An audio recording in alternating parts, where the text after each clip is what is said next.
भगवान श्री कृष्ण ने अपने सखा, अपने मित्र धनुर्धर अर्जुन का घमंड कैसा तोड़ा। अर्जुन अपने युद्ध कौशल और भक्ति पर गर्व कर रहा था, लेकिन श्री कृष्ण ने उन्हें सिखाया कि सच्ची वीरता और भक्ति के साथ विनम्रता भी आवश्यक है। आइए जानते हैं कैसे। नमस्ते, मैं पंकज आपका स्वागत करता हूं। महाभारत के युद्ध के दौरान श्री कृष्ण ने कई बार अर्जुन के अहंकार को तोड़ने के लिए विभिन्न युक्तियों का सहारा लिया। इनमें से एक प्रसंग तब हुआ जब अर्जुन और कर्ण के बीच घमासान युद्ध चल रहा था। दोनों योद्धा अपनी पूरी ताकत से युद्ध कर रहे थे। अर्जुन के बाण जब कर्ण के रथ पर लगते थे तो अर्जुन इस बात से गर्वित हो गया कि वह कर्ण से अधिक शक्तिशाली है और उसके बाण कर्ण के बाणों से कहीं ज्यादा प्रभावशाली है।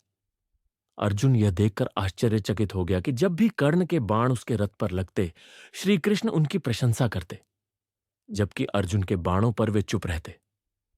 श्री कृष्ण के मुख से बार बार कर्ण की प्रशंसा सुनकर अर्जुन से रहा नहीं गया।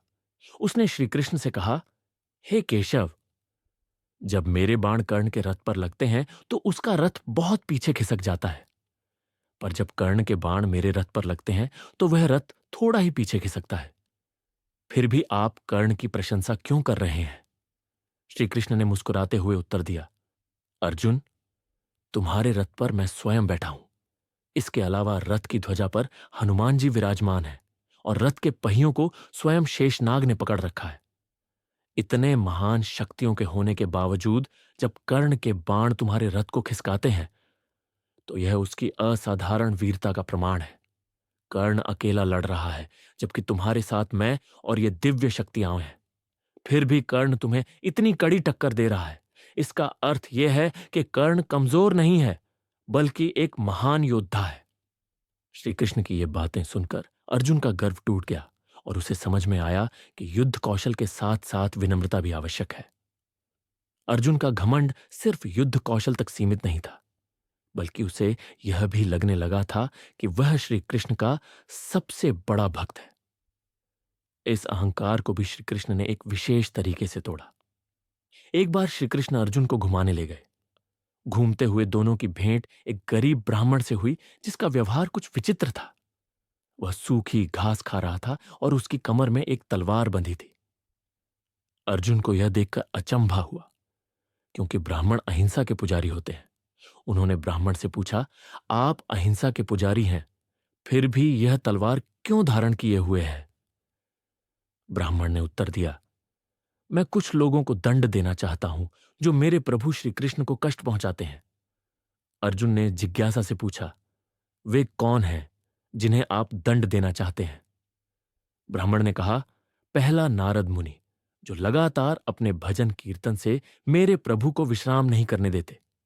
दूसरा, द्रौपदी, जिसने मेरे प्रभु को ठीक उस समय पुकारा जब वे भोजन कर रहे थे और उन्हें भोजन छोड़कर उठना पड़ा। तीसरा, प्रहलाद, जिसने अपने भक्तिवश मेरे प्रभु को विष्णु के रूप में खंभे से प्रकट होने पर विवश किया। और चौथा, अर्जुन, जिसने मेरे प्रभु को सारथी बना डाला, उन्हें युद्ध के बीच में असहज स्थिति में डाल दिया। यह सुनकर अर्जुन हतप्रभ हो गए। ब्राह्मण की निस्वार्थ भक्ति और समर्पण देखकर उनके मन का अहंकार चूर चूर हो गया। ब्राह्मण की आंखों से बहते आंसुओं को देखकर अर्जुन ने समझा कि दुनिया में उनके अलावा भी कई भक्त हैं जो भगवान श्री कृष्ण के प्रति सच्ची और गहन भक्ति रखते हैं। अर्जुन ने तुरंत भगवान श्री कृष्ण से क्षमा मांगी और कहा, हे प्रभु, मैं अब समझ गया हूं कि आपके ऐसे अद्भुत भक्त इस संसार में हैं जिनके सामने मेरी भक्ति कुछ भी नहीं है। इस प्रकार अर्जुन का घमंड पूरी तरह से समाप्त हो गया। श्री कृष्ण की मुस्कान में ही अर्जुन को यह एहसास हो गया कि सच्ची भक्ति और विनम्रता ही भगवान के प्रति समर्पण का सही मार्ग है। हमें उम्मीद है कि आपको यह प्रेरणादायक कथा पसंद आई होगी। कृपया हमें अपनी प्रतिक्रिया और विचार जरूर बताएं।